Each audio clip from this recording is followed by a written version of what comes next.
भू-आकृति विज्ञान के तीसरे प्रश्नोत्तरी श्रृंखला में हम लोग डिस्कस कर रहे हैं, जिसमें 9 क्वेश्चन है। क्वेश्चन नंबर 1 है, दो सामान्य भ्रंशों के बीच उत्थित सकरा खंड कहलाता है।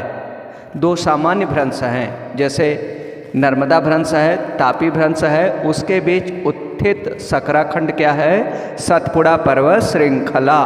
तो इस तरह की जो पर्वत श्रृंखलाएं दो भ्रंश सामान्य भ्रंशों के बीच में उत्थित हो जाती हैं, उत्थित सदृश उत्थित प्रतीत होती हैं, ऐसी पर्वत श्रृंखलाएं कहलाती हैं हॉर्स्ट पर्वत। अधिकांश विद्वानों ने सतपुड़ा को हॉर्स्ट पर्वत माना है और विंध्यन को ही ब्लैक पर्वत माना है। वैसे सामान्य भूगोल में विंध्यन और सतपुड़ा किस प्रकार के पर्वत श्रृंखलाओं के उदाहरण हैं? तो इसका सही उत्तर होगा ब्लैक पर्वत। सतपुड़ा और विंध्यन दोनों को उदाहरण माना जाता है, लेकिन अधिकांश भूगोलवेत्ता यह मानते हैं कि विंध्यन क्या है? ब्लैक पर्वत श्रृंखला है और सतपुड़ा हॉर्स्ट है, जिसके दोनों ओर भ्रंश हों, सामान्य भ्रंश हों जिस भूखंड के, ऐसा भूखंड हॉर्स्ट पर्वत का उदाहरण प्रस्तुत करता है। क्वेश्चन नंबर 2 है, यदि किसी वलन की दोनों भुजाएं अनिवार्य रूप से क्षैतिज व समानांतर हों तो वह क्या कहलाता है? अर्थात वह वलन क्या कहलाता है? वलन की दोनों भुजाएं समानांतर हो जाएं एक दूसरे के, लेकिन क्षैतिज न हो, तो ऐसे वलन को समोन्नत वलन कहते हैं। और वलन की एक भुजा दूसरी भुजा के ऊपर आ जाए तो उसे कहते हैं ओवरटर्न्ड फोल्ड को। हिंदी के किताबों में अलग अलग नाम है, कहीं उत्क्रम वलन भी मिलता है, कहीं परिवलन मिलता है, और अलग अलग तरह के नाम हैं। कहीं कुछ जगहों पर इसको अत्यधिक यहाँ वलन होता है, इसलिए कुछ लोग इसको अतिवलन भी लिख देते हैं। यहाँ पर सही, जब किसी वलन के फलकों की नति एक ही दिशा में और ही कोण पर होती है तो उसे क्या कहते हैं? ऐसे वलन को कहते हैं, विकल्प ए है सिनक्लाइन, विकल्प बी है होमोक्लाइन, विकल्प सी है मोनोक्लाइन, विकल्प डी है आइसोक्लाइन। तो आप जानते हैं कि सिनक्लाइन और एंटीक्लाइन तो वलन का पार्ट हो गया, वलन का वह भाग जो ऊपर उठा हुआ है एंटीक्लाइन, और जो नीचे दबा हुआ है उसे सिनक्लाइन कहते हैं। होमोक्लाइन वर्ड यहाँ पर प्रयुक्त नहीं होता है। नेक्स्ट है मोनोक्लाइन या मोनोक्लाइनल फोल्ड। मोनोक्लाइनल फोल्ड क्या होता है? जब वलन का एक पार्श्वांग 90 डिग्री पर हो और दूसरे में सामान्य झुकाव हो, तो ऐसे वलन को कहते हैं मोनोक्लाइनल फोल्ड। Monoclinal fold. तो मोनोक्लाइनल जो फोल्ड होते हैं, एक भुजा इसका 90 डिग्री पर होता है और दूसरा भुजा इसका जो होता है मोनोक्लाइनल फोल्ड का, वह सामान्य झुकाव पर होता है। तो यह कह सकते हैं कि जो वलन का एक्सिस होता है वह एक पार्श्वांग के समानांतर होता है, मोनोक्लाइनल फोल्ड होता है। और डी है आइसोक्लाइन या आइसोक्लाइनल फोल्ड। आइसोक्लाइनल फोल्ड में क्या होता है कि वलन के पार्श्वांगों या फलकों की नति एक ही दिशा में और एक ही कोण पर होती है, तो ऐसे वलन को कहते हैं आइसोक्लाइनल फोल्ड। तो इस क्वेश्चन का सही आंसर यही है, क्योंकि प्रश्न पूछा गया है कि किसी वलन के फलकों की नति एक ही दिशा में और एक ही कोण पर होती है तो उसे क्या कहते हैं? आइसोक्लाइनल फोल्ड कहते हैं ऐसे फोल्ड को। तो क्वेश्चन नंबर 4, एक प्लेट का दूसरे प्लेट के नीचे धंसने की प्रक्रिया क्या कहलाती है? जब यह जनरली क्या होता है, एक प्लेट दूसरे प्लेट के नीचे कहाँ पर धंसता है? एक प्लेट दूसरे प्लेट के नीचे धंसता है विनाशी प्लेट किनारों के सहारे या अभिसारित प्लेट किनारों के सहारे, कन्वर्जेंट प्लेट बाउंड्री के सहारे या डिस्ट्रक्टिव प्लेट बाउंड्री के सहारे। एक प्लेट दूसरी प्लेट के नीचे जब धंसती है तो इसे इंग्लिश में कहते हैं सबडक्शन। इस प्रोसेस को सबडक्शन कहते हैं, और यहाँ पर हिंदी में क्या हो जाएगा? अवनयन। तो इसका सही आंसर है बी, अवनयन। जबकि दिए गए जो विकल्प है, पहला विकल्प है ए अभिवहन, बी अवनयन, सी अभिसरण और डी संवहन। एक प्लेट का दूसरे प्लेट के नीचे खिसकने की प्रक्रिया क्या कहलाती है? ए अभिवहन, बी अवनयन, सी अभिसरण और डी संवहन। इसका सही आंसर है बी अवनयन, सबडक्शन।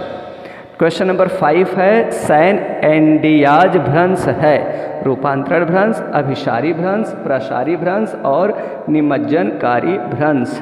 तो जनरली सैन एंडियाज जो भ्रंश है ये रूपांतरण भ्रंश या संरक्षी प्लेट किनारों के सहारे निर्मित एक भ्रंश है। यह संरक्षी प्लेट किनारा है, ये संरक्षी प्लेट किनारा या रूपांतरण भ्रंश है। ट्रांसफर फॉल्ट है, ट्रांसफर फॉल्ट है या कन्वर्जेंट प्लेट बाउंड्री है जो सैन फ्रांसिस्को और जो यूएसए का पश्चिमी भाग है उसके सहारे ये निर्मित है। यूएसए के पश्चिमी भाग रूपांतरण भ्रंश यहाँ पर निर्मित है, यहाँ पर निर्मित है यूएसए के सहारे। ऐसे दक्षिण में ये यहाँ पर ये सैन फ्रांसिस्को भ्रंश यहाँ पर है और इधर चली जा रही है, यह भ्रंश चला जा रहा है पूर्वी प्रशांत महासागर की ओर, पूर्वी प्रशांत महासागर की ओर चला जा रहा है सैन फ्रांसिस्को भ्रंश। उत्तरी अमेरिका के पश्चिमी तट के सहारे से शुरू होकर के पूर्वी प्रशांत महासागर की ओर अभिसरित है सैन एंड्रियाज भ्रंश जो रूपांतरण भ्रंश का एक अच्छा उदाहरण है।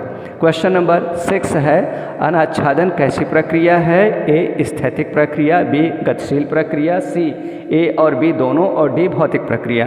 तो अनाच्छादन या एक्सफोलिएशन में क्या होता है?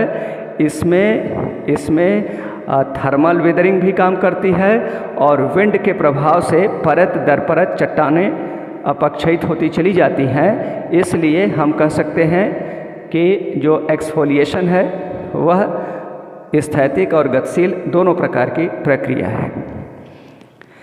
क्वेश्चन नंबर 7 है डेविस के त्रिकुट में किसे शामिल नहीं किया गया है? तो डेविस का त्रिकुट किस पर आधारित है? डेविस ने कहा कि जो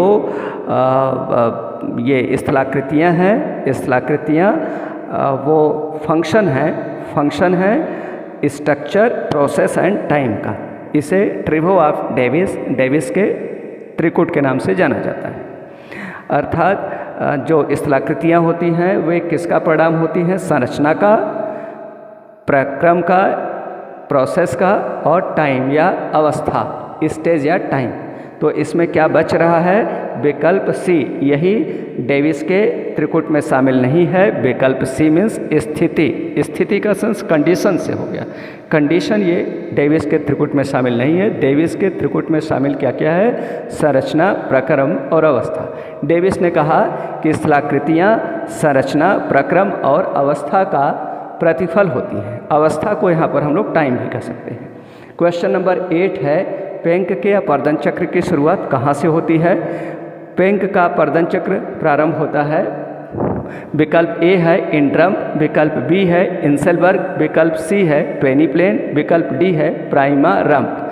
तो इसमें सही आंसर है डी, प्राइमारम्प। डेविस का अपर्दन चक्र में क्या होता है? डेविस ने कहा कि एक इंट्रम्प बनता है। इंट्रम्प की तुलना डेविस के पेनीप्लेन से की जाती है। इंट्रम्प की तुलना डेविस के पेनीप्लेन से की जाती है। जैसे डेविस ने कहा कि एक समतल मैदान होगा, लेकिन यह समतल मैदान आकृति विहीन नहीं होगा। इसमें यत्र तत्र अपर्दित चट्टानों के टीले होंगे, जिसे डेविस ने मोनार्ड कहा है। और पेंक ने कहा कि जब चट्टानें, जो पर्वत श्रृंखलाएँ हैं, अपर्दित हो जाएंगी तो उनका जो हार्ड पार्ट है वह वहाँ पर इंसेलबर्ग के रूप में दिखाई देगा। और ऐसे आकृतियों से, छोटे छोटे आकृतियों से युक्त जो मैदान, अपर्दित, छोटे छोटे अपर्दित आकृतियों से, अपघर्षित आकृतियों से युक्त जो मैदान होगा, उसे एक समतल मैदान होगा, उसे इंट्रम्प कहेंगे। इन्होंने कहा इंट्रम्प में भी इंसेलबर्ग से युक्त छोटी छोटी आकृतियों को जो समतल मैदान में दिखाई देते हैं, ऐसी अपघर्षित आकृतियों को पेंक ने इंसेलबर्ग कहा और इस समतल मैदान के लिए इंट्रम्प शब्द का प्रयोग किया। अर्थात डेविस ने जिसके लिए पेनीप्लेन का प्रयोग किया, पेंक ने उसी के लिए इंट्रम्प शब्द का प्रयोग किया। डेविस ने जिसके लिए मोनार्ड शब्द का प्रयोग किया, उसी शब्द के लिए पेंक ने इंसेलबर्ग शब्द का प्रयोग किया। जबकि इनके निर्माण की प्रक्रियाओं में दोनों ने अंतर माना है। लेकिन इंसेलबर्ग भी जब अपरदित हो जाता है तो एक पूर्णतः आकृति विहीन मैदान निर्मित होता है, जिसे पेंक ने प्राइमारंभ कहा और कहा कि अपर्दन की दूसरी प्रक्रिया के प्रारंभ होने के लिए प्राइमारंभ में पुनः उत्थान की आवश्यकता होती है। क्वेश्चन नंबर 9 है, किसने स्थल रूपों का विकास समय आधारित न होकर स्वतंत्र माना था? तो स्थल रूपों के विकास को समय आधारित माना था डेविस ने, और पेंक ने इसका घोर विरोध करते हुए पेंक ने स्थल रूपों के विकास में समय को समय आधारित डेविस ने कहा स्थल रूपों के विकास में समय एक महत्वपूर्ण कारक है, जो ट्रिभो ऑफ डेविस में आप पढ़ चुके हैं। लेकिन पेंक ने इसी का विरोध करते हुए, इस पर आपत्ति जताते हुए कहा कि स्थल रूपों का निर्माण या स्थल रूपों का विकास समय आधारित न होकर स्वतंत्र होता है। बाद में क्रिकमे, किंग आदि भूगर्भ शास्त्रियों ने भी इसका समर्थन किया है, लेकिन सर्वप्रथम पेंक ने ही डेविस के इस विचारधारा की स्थलाकृतियाँ संरचना, प्रक्रम और अवस्था या समय का प्रतिफल होती हैं, इस विचारधारा का खंडन करते हुए पेंक ने कहा कि नहीं, स्थलाकृतियाँ समय आधारित नहीं होती बल्कि समय स्वतंत्र होती हैं। और बाद में पेंक की इस विचारधारा का समर्थन क्रिकमे, किंग आदि आधुनिक भूगर्भ शास्त्रियों ने भी किया है। तो हम लोग इस भूआकृति विज्ञान के इस प्रश्नोत्तरी कार्यक्रम में आज केवल 9 प्रश्नों को डिस्कस कर रहे हैं। कल और प्रश्नों के साथ हम आपके समक्ष पुनः उपस्थित होंगे।